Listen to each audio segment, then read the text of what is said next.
What's going on, my broskiis? My name is Toadskii, back again, here to bring you guys yet another One Piece Treasure Cruise video, and today we're here to talk about the treasure map versus Luffy and Ace. Now, before people get it twisted, this is not a dual character. This is a single unit which has two characters on it, not a dual unit. I know that's going to disappoint some people, but honestly, like, this unit is just really good anyway. So before we get into the actual preparation, giving you guys the rundown of each of the bosses, talking about free-to-play teams for each of these particular bosses, let's talk about this unit, this brand new free-to-play unit, Luffy and Ace. Now, of course, there are a couple of good things about this. The fact that it is a Luffy and an Ace character gets access to some pretty good support units, of course. So this unit is, as we said, he is a single unit, a Dex free spirit shooter with a captain effect of boosting free spirit and shooter characters by 4 times when you have a matching slot, 3 times otherwise, which is not too bad. 1.2 times health and 10% downward reduction, so nice bit of tankiness there actually, which is pretty good. Special ability on a 13 turn cooldown reduces bind and despair by 4, changes their own slot into matching, and then gives your crew a 2 times attack boost for 1 turn, and gives all of your free spirit and shooter characters a 1.75 times color affinity boost. Not a terrible special. Obviously you got a bit of utility, got a bit of damage boosting. For one unit to do all that is actually not too bad. This is actually a really good unit for people that are more newer to the game, that don't have a lot of powerful units that just give you big buffs. This unit's going to be pretty nice for those types of players. As for his crewmate abilities though, he's going to go ahead and make free spirit and shooter characters base stats by 50, like that's nothing crazy. And then free spirit and shooter characters dex slots are going to be matching as well. There's actually a lot of crewmate abilities that make dex slots as matching, so this is nothing too crazy, but not terrible either way. As for his potential abilities though, I mean, the big one there is the fact that when you limit break expand him, he gets access to hunger. So honestly, I feel like you should probably max limit break this guy, and is a free-to-play unit that gets access to removing it by 3 turns, which is very good, because even like some of the rare recruit characters that get hunger only remove it by 2. So this is nice that he removes it by 3. I definitely advise to limit break expand this guy once you get ready to feed the copies to him. I would highly advise doing that. Support ability though is nothing too crazy. Dex units adding 7% stats, so nothing crazy there. But as for his rumble stuff, Dex characters get level 5 attack and level 5 speed, and the special on the 24 CT targets enemies in a medium range for 2 times attack, and then Dex teammates get level 6 attack buff for 20 seconds. It's okay if you're building a Dex team. This unit could definitely see play, honestly. Nothing crazy though, because Dex is not the best team in Pirate Rumble, but may see some usage, most likely not though. But that's the rundown of the brand new free-to-play Luffy and Ace character. Now, as for the rest of this stuff here, it doesn't actually mention anything about like anything too crazy, but it does mention here that on these fights that there's a chance that a hidden boss will appear that's going to give you like a good drop, and I believe it's Kobe. If Kobe appears, he gives you, I think it's a guaranteed tablet, kind of similar to last treasure map where that hidden boss would appear and you get like a rainbow chest. So I think it's going to be very similar to that. But without further ado, I guess we can start jumping into the team compositions here. So let's go ahead and start things off. The first one here is against Buggy. He is the first boss that you'll be encountering on the battle rush, and this is one of those typical bosses that we've seen, who is an int character, has really low health, and it's suggested to go ahead and bring the Psy free-to-play Straw Hats. So you can see it on the last fight, Battle 5, Preemptive gives you the enemy a 1.3 times attack buff, and for 3 turns your captains will be binded, and he has delay immunity. So again, like, it's not really too crazy, so just bring the recommended units, of course. And then Zoro and Sanji for chain lock, Zoro for orb boost, and obviously Luffy is the captain for attack buff, orb manipulation and stuff like that. So this is just, you know, pretty easy stuff for free to play. But then we move on to the next team, which is where things get a little bit more crazy. So the next boss is going to be Crocodile, who is, what color is he? Boss Crocodile is Dex, and he's going to have a quest guide which says that if you have the recommended characters Jozu and Weevil, to probably bring those guys. But let's have a look and see what happens, right? So they give you a full board of tandem slots. For 5 turns, he gives you attack down, 90% attack down, and he has also delay immunity. But when you kill Crocodile, he does 30,000 damage to your crew, which is where Jozu is good, because Jozu removes attack down, and he gets damage reduction for your team as well. But for this team here, we are just going to be using Doflamingo for our damage reducer. We also have Weevil to get rid of attack down, down, and he's also an attack booster as well, but that's not too important because using Lin to give you the full board of G slots and all of her buffs, and then you can use Ace to change him into strength to get your full board of matching slots and then Big Mom's boosts. Pretty simple, straightforward team, nothing too crazy, but you know, as advised, if you've got Jozu and the Weevil, you might want to use them instead. I do have the Weevil, obviously. He is a free-to-play unit, but I'm going to be using him on another team just to make that team a little bit easier, a little bit more concise for getting through the content. But this is not a terrible team. In terms of points, you can see that, you know, the Ace is only a 1.1 times point booster. The Treasure Map Weevil is also a 1.1 times point booster, but, you know, removing 5 turns of attack down in raw free-to-play is not an easy task to do. So, unfortunately, there aren't really too many routes you can go down in order to get around that. But let's move on to the next boss, which is going to be Jinbe. Now, actually, I don't have the last spot here, but this last spot could be literally filled with anything that you want. It doesn't really matter. But as for this Jinbe, he is a strength character in this fight, and, you know, you can see the recommended characters, Queen, King, and Hannibal. Hannibal, not really too required, but he's kind of nice because Hannibal does change those empty slots that you get given into matching. He's got delay immunity once again, and 5 turns of Rainbow Shield, and 5 turns of Resilience. So, for this particular team, Bone Kichi gets around the Resilience, plus he gives us a conditional boost, a defense down conditional boost, which is great.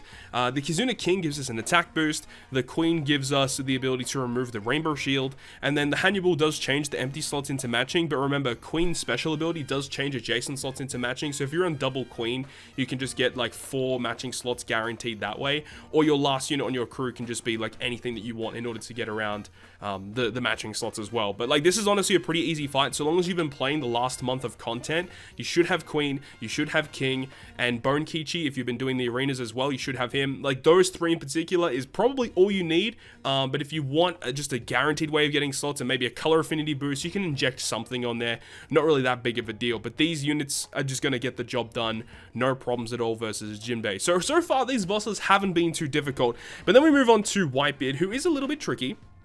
Now, this boss, Whitebeard, is the last of the Battle Rush bosses. So on Battle 5 versus Whitebeard, he gives you a full board of block orbs. He'll also paralyze you for 3 turns. He'll have delay immunity, and he has a 3-turn tap timing barrier, so you have to hit 4 perfects before you do any damage to him. So that's really annoying that you have to making sure that you're hitting your perfects. But with this team in particular, remember, he is a quick unit, so you want to be bringing predominantly dex units here. The Kawamatsu arena, which just come out on global, is really good because he changes those block orbs that you get into matching, and he gives your characters a 1.75 times attack boost if they are slasher or they're free spirit, which all the units on this team are slasher or free spirit. So the Kawamatsu does a lot for your team just with that alone. You've got the Kizuna, Nami, and Robin to give you an orb boost as well. It's a rainbow orb boost. And then Otoko gives you color affinity. The Hiyori and the Komurasaki on this team are not really required, but Komurasaki is great because she is a 3.75 times captain to Dex, which is so good. You can partner this up and hybrid up with like super type Zora, for example, which is, it probably might be the route that I'll go down, is just running like double Zora, but I'm not really too sure in terms of my personal teams. I'll be uploading a video later on once I've done my treasure map pulls as to what teams I'll be doing for the treasure map specifically. But again, you know, the Komurasaki and Hiyori not really needed, but the other units on this team, especially Kawamatsu, he's really good for this fight versus Whitebeard, despite the fact that Kawamatsu does not get type advantage against him. And now we move on to the final boss, the actual final boss. We'll get to the intrusion battle in just a moment, but we have Luffy and Ace right here. Now, for the quest guide versus Luffy and Ace, let's go ahead and have a look. Now, Battle 4 is against Boa Hancock, who is a strength unit. The last battle is against Luffy and Ace, who is also a strength unit. So kind of annoying you have to face back-to-back strength units. But on Battle 4, you'll get given 5 turns of Special Bind and 5 turns of 1.1 times Chain Lock, which is pretty bad. And you get a full board of Block Orbs as well. Again, yeah, pretty annoying to deal with there. Now, the final boss versus Luffy and Ace is super annoying because they give you 5 turns of Burn you have to deal with. Then you've also got to deal with a Chain Multiply reduction, Delay Immunity, and they have a Combo Hit Barrier, 12-hit Combo Hit Barrier, which I believe lasts for like 99 turns. So yeah, it's going to be there to stay. And then when you defeat them, they will revive to 25%. Like, it's just why, man? Just why? This unit, this fight, man, this fight. Anyways, for this particular team, we have this team right here. Now remember, Battle 4, you're given Special Bind, Chain Lock, and Block Orbs. The VV is really good because it gives you, with double special activation, removes all the Chain Lock, gives you a 2 times attack boost to your team as well. You've got the Special Bind Combine removal with the Shuten Maru, which actually gives you a boost to your Slasher and Powerhouse, or Slasher and Free Spirit. I think it's Slasher and Powerhouse. I believe it's Slasher and Powerhouse, actually. Yeah, Slasher Powerhouse, right? So you actually have to get that attack boost over Vivi's, which does kind of suck, but it shouldn't be too bad because, you know, obviously you're going to have versus Akainu as your main friend captain for this particular fight. You want to have this as your friend captain for this fight, as it's going to make this this fight so much easier because Akainu is going to be carrying you all the way through. So that's really, really cool. And then to get rid of the block orbs, you've got the Weevil, which will change the block orbs on your strength decks and quick characters into matching. You'll also get your orbs locked, and you'll get an orb boost as well. So that's really cool. So you wouldn't have to really worry about the mini boss too much. And then the final stage, of course, you've got the Luffy Taro Captain to get rid of the burn, and it gives you an attack boost upon activation. Using the Akainu special, you get the full board of quick slots, and with his Versus special, which you want to try and get before you reach the final stage, it's going to give you a boost from that as well, so that's going to give you heaps of damage. And then, of course, you got a Chain Lock, which lasts for multiple turns on the revive. The Orb Boost lasts for multiple turns on the revive. And you've also got the Whitebeard special, which make sure to use him first as soon as you enter the last stage, so you can use him on Boom, on the first turn of stage 5, and then you got the two specials of Luffy and also the Akainu, and then you'll be boom ready to go again for the revive. So you get color affinity and orb boost on both turns of the revive and on turn 1 versus Luffy and Ace. So this team is a little bit obscure, points aren't too great, but of course if you're running a raw free-to-play team, you shouldn't be expecting the world in terms of clearing the content, but it does get the job done. Now we can go ahead and talk about the final boss, which is the Intrusion battle boss, which is likely going to be the first encounter that you'll have in this entire treasure map, versus Ivankov, which is interesting. Now, Ivankov is a Dex unit, I believe. Yeah, a Dex boss. But you have to deal with Inazuma on stage 2, which is a strength boss. So you ideally want to be bringing strength units and quick units here. So the quest guide for this fight is ideally you want to use Ace as the captain for this fight. So preemptive, of course, you want to be bringing strength and quick characters. Those characters will be receiving 10 turns of special cooldown. Battle 2 against Inazuma, who is a strength unit, will give you blindness. It's a remove SFX blindness debuff for 99 turns. So unless if you have a special that outright removes it, you have to tank that the entire way through. So you want to be getting this Onigumo character. The Onigumo from the Treasure Map Sugo Fest will remove it completely upon special activation. So it's super annoying that you have to deal with that. But like, again, there's no other way around it. Like, unless if you literally bring a non-boosted special, which, I mean, you can do if you want, but otherwise you have to be tanking that blindness. You also get given Despair to your top row, which I believe Onigumo also removes. So with Sockets, it goes down to 2 turns. 5 turns of damage threshold you have to deal with as well. So lots and lots of debuffs here just on stage 2 alone, which is not very typical actually. But then the final boss versus Ivankov, you get given blow away to your bottom right character for 5 turns. So whatever units in your bottom right column, just say goodbye to them. You're not going to be seeing them. So ideally, whatever unit you use to remove the threshold and the despair on stage 2, put that in your bottom right column, unless if it is a strength unit, because you might want the type advantage. But remember, this is the preemptive attack. So if you have a unit that gets rid of any of the debuffs on the final stage, make sure they are not in the bottom right hand side. Otherwise, they're going to be blown away.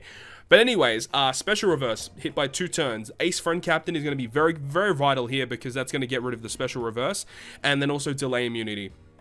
And also paralysis. 5 turns of paralysis is inflicted to your team as well. So with this team here, the Dog Storm is going to be blown away here. But that's fine because he's not really going to be too important to the team. We can use him on stage 2 to get rid of the threshold, get rid of the despair, gives our strength and psi units an attack boost.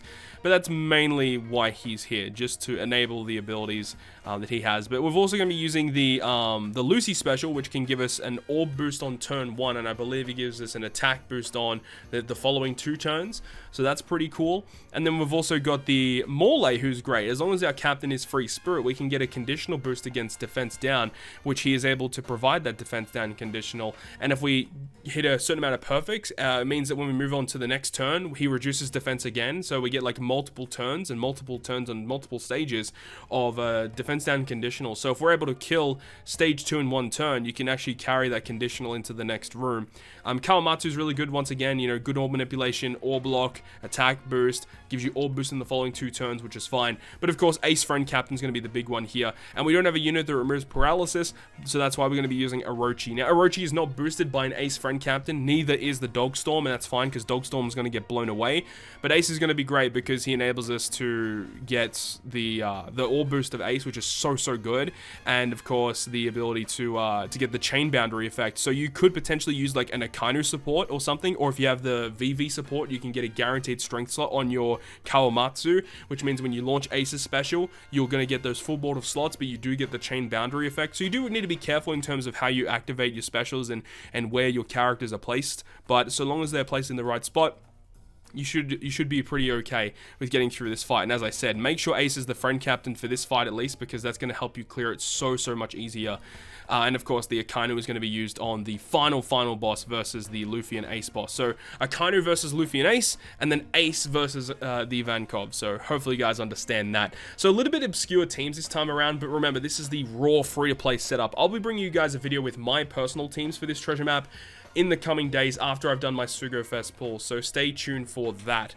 But that is going to wrap up this video today, guys. Hopefully, guys, you learned something, and hopefully you guys are getting your teams prepared for treasure map, because I know a lot of people leave the treasure map team building literally until the day of treasure map, or the treasure map's already started and their teams aren't built. Just come and get your team sorted, and then you're good, and then as soon as it starts, you can jump in and start farming straight away. Also, this Luffy and Ace character is boosted, so potentially once you get this character maxed out, you could put them on a team as well for bind despair removal, or their attack and color affinity boost, so that is something to look out for as well. But hopefully you guys enjoyed this video today, and if you guys did enjoy it, make sure you go ahead and leave a like, and if you want to stay up to date with all the content that I post, including more One Piece Treasure Cruise content, make sure to hit the subscribe button down below. But on that, guys, I'll see you guys within the next video.